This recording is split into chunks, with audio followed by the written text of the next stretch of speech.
Assalamualaikum warahmatullahi wabarakatuh. Di mata kuliah pengantar ekonomi mikro ini, saya Almianti ingin membahas mengenai permintaan pasar yang dibimbing oleh Bapak Wisnu Satoto Sudarto SHMM. Permintaan pasar yang akan kita bahas kali ini, 1. Mengenai definisi permintaan pasar, 2. Perbedaan permintaan pasar dan individu, 3. Pentingnya permintaan pasar dalam pemasaran, 4. Cara menghitung fungsi permintaan pasar dan individu, dan 5. Faktor penentu permintaan pasar. Apa itu permintaan pasar? Permintaan pasar adalah penjumlahan permintaan individu di pasar pada harga yang diberikan dalam ilmu ekonomi. Ekonom mendefinisikan permintaan sebagai kesediaan dan kemampuan kita sebagai konsumen untuk membeli barang atau jasa untuk setiap kombinasi harga yang diberikan. Semakin banyak konsumen tersedia di pasar, semakin besar permintaan. Untuk angka aggregate itu biasanya dikaitkan dengan total populasi. Populasi yang besar menunjukkan potensial permintaan yang tinggi. Sebagaimana definisi, bahwa permintaan memiliki dua kata kunci, kemauan dan kemampuan untuk membayar. Kemauan menunjukkan konsumen menginginkan barang. Kemampuan berarti didukung dengan sumber daya yang memiliki uang yang cukup.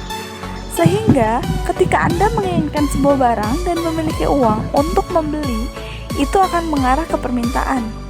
Tapi jika kita hanya memiliki keinginan tapi tidak memiliki uang, atau kita memiliki uang tapi tidak menginginkan barang tersebut, itu tidak mengarah ke permintaan. Perbedaan permintaan pasar dan individu. Permintaan pasar datang dari seluruh konsumen, di mana mereka tidak hanya memiliki kemauan untuk membeli barang, tapi juga memiliki kemampuan untuk membayar. Dengan kata lain, itu mewakili angka aggregate dari semua permintaan individu di pasar. Sementara itu, apa yang menentukan permintaan pasar juga sama dengan faktor di atas. Hanya saja, itu berada dalam skala yang lebih luas. Jadi, itu tidak hanya tentang pendapatan selera, kebiasaan seseorang, tapi juga seluruh individu di pasar. Faktor penentu selanjutnya adalah jumlah konsumen di pasar. Karena semakin besar jumlah konsumen, semakin besar permintaan di pasar. Sedangkan permintaan individu, sebagaimana definisi permintaan individu berarti datang dari satu konsumen. Itu bisa datang dari satu individu, perusahaan, atau organisasi lain tergantung siapa konsumen dari sebuah barang. Itu mewakili kuantitas yang akan dibelinya pada titik harga tertentu, pada titik waktu tertentu. Beberapa faktor mempengaruhi permintaan individu. Harga adalah penentu utama, dan karena itu, ekonom menggunakannya untuk menjelaskan teori permintaan. Selain harga, faktor lain yang mempengaruhi adalah pendapatan, selera, preferensi, harga barang terkait substitusi dan komplement, dan ekspektasi harga di masa depan. Pentingnya permintaan pasar dalam pemasaran. Banyak bisnis melakukan riset pasar untuk menghitung permintaan pasar potensial dan karakteristiknya. Itu membantu mereka untuk memperkirakan potensi penjualan dan juga keuntungan. Ketika permintaan pasar besar, mereka berharap untuk menjual lebih banyak. Melalui riset, perusahaan menggali informasi yang terkait dengan permintaan produk di pasar. Itu tidak hanya jumlah konsumen, tetapi juga terkait dengan profil konsumen di pasar.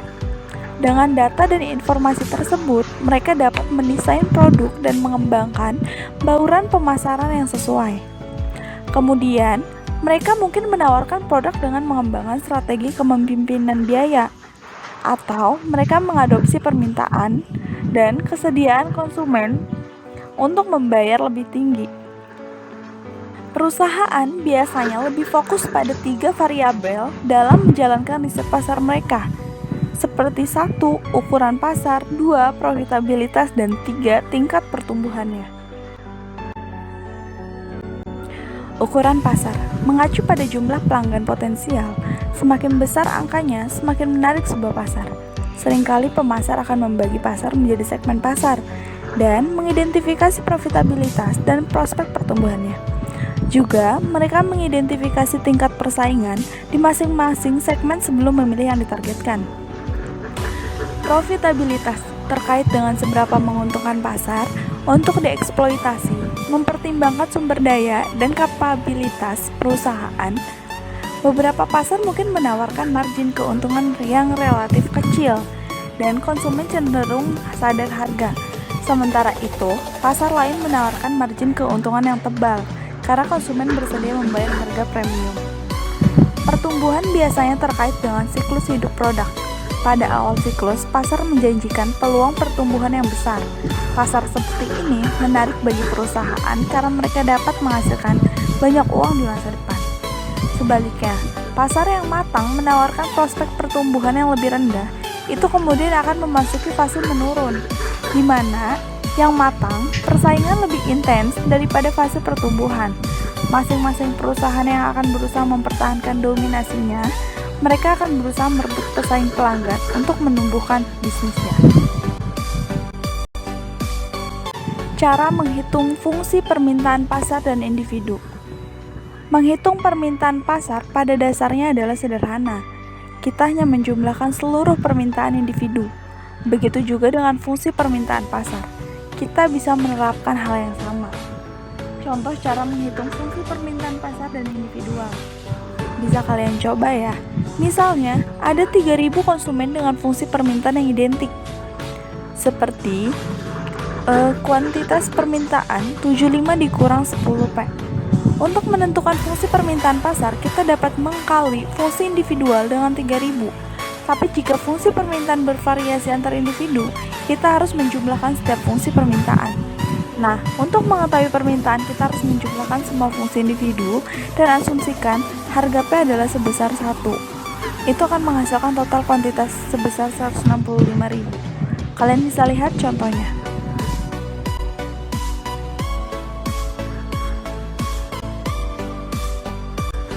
Faktor penentu permintaan pasar.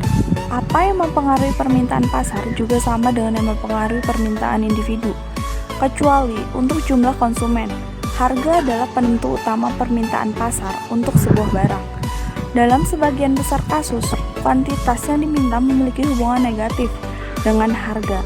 Ketika harga suatu produk naik, kuantitasnya yang diminta turun. Sebaliknya, kuantitas yang diminta akan meningkat ketika harga turun. Mereka kita sebut sebagai barang normal.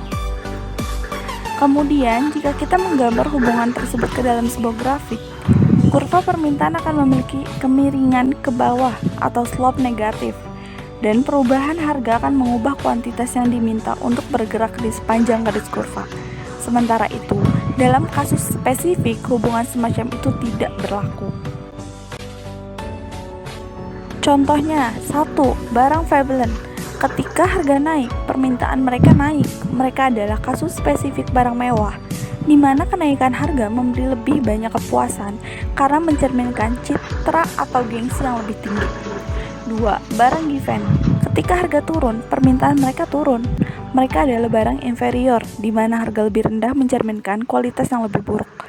Faktor penentu permintaan pasar lainnya adalah pendapatan, harga barang substitusi, harga barang pelengkap, ekspektasi harga di masa depan, selera dan preferensi, dan yang terakhir jumlah konsumen di pasar. Hanya itu yang bisa saya sampaikan mengenai permintaan pasar. Kurang lebihnya saya mohon maaf. B.J. Habibie pernah mengatakan, jadilah yang terbaik dimanapun kamu berada. Berikan yang terbaik yang kamu bisa berikan.